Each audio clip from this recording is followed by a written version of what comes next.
thash, Irani ka zbuluar që sado e avancuar të jetë inteligjenca, ka disa limite dhe për shkak të resurseve të limituara që ekzistojnë, për të arritur për të detektuar çdo gjë që Irani mund të ketë në arsenalin e saj. Mbetet edhe sot ngushtica e Hormuzit pika më e fortë e Iranit, Redion? Mendoj se po. Qëllimi kryesor i Iranit është që të bëhet një hegemon rajonal dhe këtë gjë e mundson përmes kontrollit të ekonomisë të atij rajoni, që sigurisht arteria kryesore është ngushtica e Hormuzit. Por jo vetëm, para disa ditësh rebelët Houthi kanë bllokuar detin e Kuq, pra duke bërë të mundur që edhe rrugët alternative të kalimit të naftës, të hidrokarbureve të jenë të bllokuara nga Irani. Kjo do të bënte që të ushtrojë një presion më i madh ndaj Shtetit Bashkuar të Amerikës dhe rrjedhimisht rrit aftësinë negociuese të Iranit për rajonin. Nga ana tjetër, Shtetet Bashkuara të Amerikës duan të diskreditojnë dhe të shkatërrojnë të gjithë kapacitetin e Iranit për të ushtruar kërcënim në të ardhmen dhe duket sikur këto të dyja thjesht nuk po përmbushen për momentin. Në të gjithë këtë konflikt ne shikojmë një aktor tjetër global i cili po rritet më shumë, që është Kina, e cila në mendimin tim ka fituar në 3 dimensione. Pikë pari ka dëmtuar imazhin e Shtetit Bashkuar të Amerikës si një aktor i cili mund të ofrojë mbrojtjen për aleatët e saj në lindjen e mesme. E dyta, ka bërë largimin e këtyre aleatëve nga ombrella e sigurisë e Shtetit Bashkuar të Amerikës dhe të fillojnë të mendojnë për krijimin e aleancave të tjera.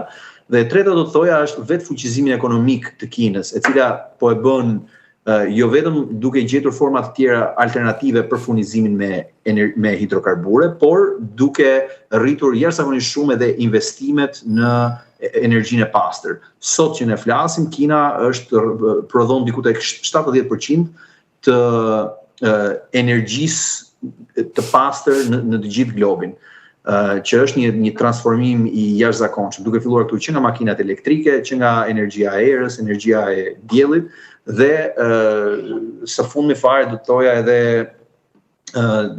zhvillimet në fushën e AI që po japin një avancim shumë të madh. Prandaj, ndërkohë që Shtetet Bashkuara të Amerikës duket sikur janë gjithmonë më të mbërthyer në këtë konflikt në lindjen e mesme, shohim se si aktorë të ndryshëm ndërkombëtar janë alienuar nga Amerika gjithmonë më shumë dhe po shikojnë rrugë alternative të tjera me të cilën mund të vizojnë strategjinë e tyre që është edhe Kina.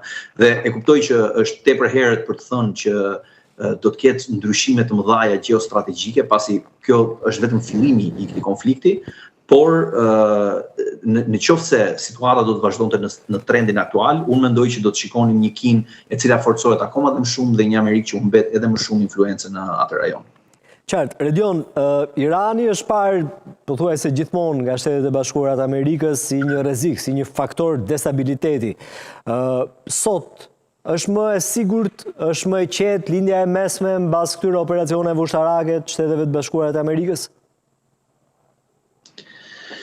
Unë mendoj varet kë pyet, ose varet kë pyet. Për Izraelin mendoj që situata aktuale është më e favorshme.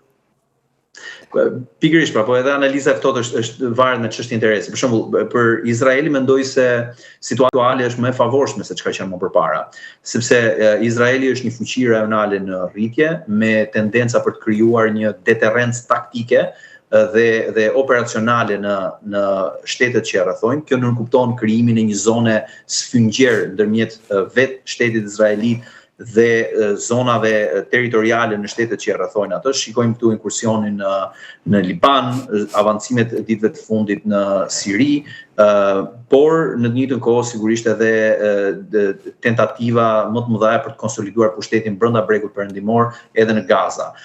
Shikojmë një regjim sirian jashtëzakonisht të dobët pas largimit të Asadit, e cila i shërbente edhe si ur komunikimi ndërmjet Libanit dhe Iranit më përpara për kalimin e aseteve ushtarake. Shikojmë një Hezbollah jashtëzakonisht të dobët, si dhe Houthit, të cilët kanë qenë në sulme të vazhdueshme qoftë nga Arabia Saudite, qoftë nga Shtetet e Bashkuara të Amerikës, por qoftë edhe nga vetë Izraeli. Pra të gjitha këto proxy, të cilat i jepnin ndihmë, i jepnin forcë Iranit më herët për të projektuar fuqinë e vet, tashmë janë të dëmtuar. Kështu që Irani në këtë kontekst është më izoluar dhe sigurisht është edhe më i dobët ushtarakisht sepse është goditur nga fushatat të njëpasnjëshme nga Shtetet e Bashkuara të Amerikës që nga 28 shkurti. Përfshi këtu edhe luftën e para një viti të qershorit të 12 dhjetorit të vitit kaluar. Kështu që Irani në kontekst është më i dobët. Mirë po, Irani doli pak nga parashikimet e Shtetit Bashkuar të Amerikës, ku në pikën që mendohej se do të nevojite një shtysë e vogël për të ndryshuar regjimin, regjimi iranian arriti që t'i rezistonte dhe arriti të zbulonte asetin më të rëndësishëm strategjik që ka, që është aftësia për të mbajtur gjallë frikën për sulme në gjirin persik dhe kryesisht në ngushticën e Hormuzit. Dhe ky aset i ri, në thonjza e themi strategjik që ka zbuluar Irani, e bën atë që të vazhdoj të jetë faktor destabiliteti dhe në fakt deri diku të diktoj edhe rregullat e lojës. Prandaj për ne, për pjesën më të madhe të botës, fakti që kemi instabilitet ekonomik, fakti që siguria është më e paktë se çka qenë më përpara në vendet e gjirit persik, fakti që konflikti vazhdon, sigurisht mund të themi që lindja e mesme është më pak stabil se më përpara. Por edhe interpretimi për stabilitetin është relativ, do të thoja. Pra, po të pyesë disa aktorë, do të thoshin që të gjitha këto ndërhyrje kanë qenë të mira, sepse do të prodhojnë një stabilitet dhe një paqe më afatgjatë në të ardhmen. Po të pyesësh iranianët, sigurisht që kjo nuk do ishte qëndrimi i tyre. Apo dhe shumë vende të tjera që po i vuajnë pasojat e sulmit të Iranit. Ishit shumë i qartë. Lutem në mënyrë të përmbledhur gjithashtu doja një analizë për Izraelin. Ku ndodhet ai sot si faktor në linjën e mesme? Izraeli është një fuqi në rritje, definitivisht, e mendoj që objektiva strategjik ka të qenit një hegemon rajonal. Dhe për ta garantuar këtë gjë, sigurisht që është e rëndësishme të mos kesh kërcënime të tjera alternative. Sigurisht kërcënimi më i madh alternativ është regjimi i Iranit, jo vetëm për shkak të madhësisë që ka, por edhe historisë të tensioneve që ka patur ndërmjet këtyre shteteve. Shikojmë se si Izraeli po përpiqet që ta konsolidojë këtë pozicion të ri, duke zgjeruar de facto, po themi, territorin e saj.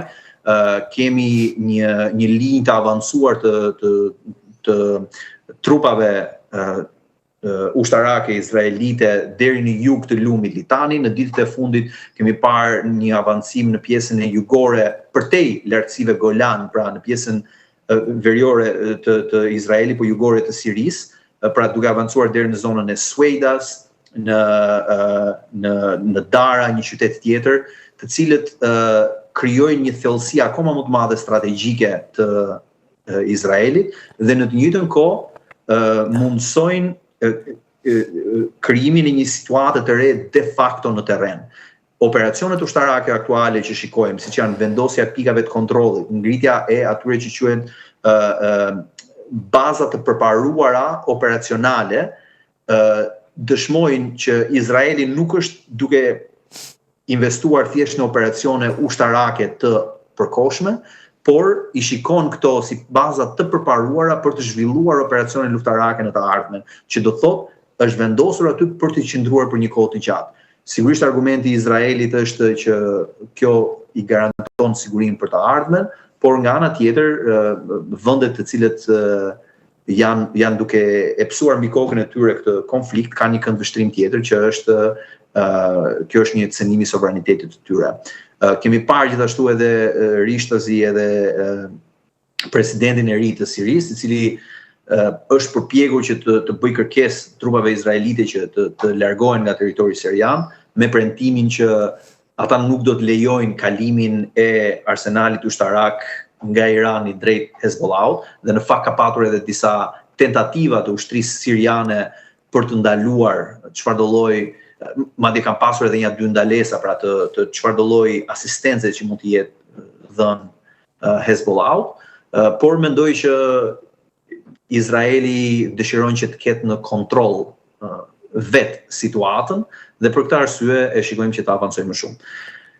Kjo është pak shumë dhe sigurisht objektivi tjetër i Izraelit është të godas fuqishëm kapacitetet ushtarake të Iranit si kërcënimin kryesor rajonal për zgjerimin e fuqisë të ardhshme të Izraelit në atë rajon. Qartë, për momentin, megjithëse pa marrëveshje kemi një armë pushim, shpresojmë që të lihet vend tryezës edhe të sillet paqja në Iran. Redion, faleminderit shumë për gjithë analizën. Faleminderit.